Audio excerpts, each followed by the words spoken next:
আসসালামু আলাইকুম। আর এদিকে আমি দুপুরকে রান্না করতে এসে এই লবণ দিয়ে আলুটা মাখিয়ে রাখলে পরে কিন্তু ভালো হয়, পানি বের হবে তখন চিপে তেলে দেব। আর হচ্ছে আরও রান্না করতেছি, দেখেন কি রান্না করতেছি। এই যে বাতাস লাগতেছে গ্যাসে, এখানে হচ্ছে কচু আছে, আলু আছে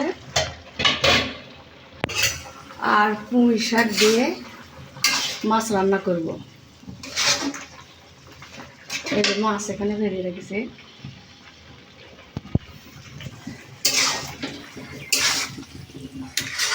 বাতাস লাগতেছে, সেই বাতাস। তাহলে আলু ভাজি আর হচ্ছে পুঁই শাক দিয়ে মাছ। মন আজ কিরম খাওয়া হবে?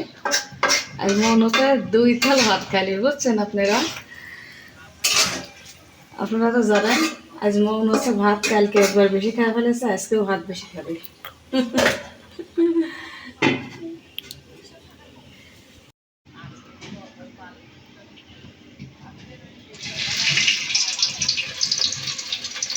বাতাস লাগছে, বাতাস কিন্তু বাইরে থেকে একটু আসছে কেন? হ্যাঁ এখানে বাতাস লাগতেছে জন্যে খাইতে বসে বেলকুনি, এখানে সেই বাতাস লাগতেছে।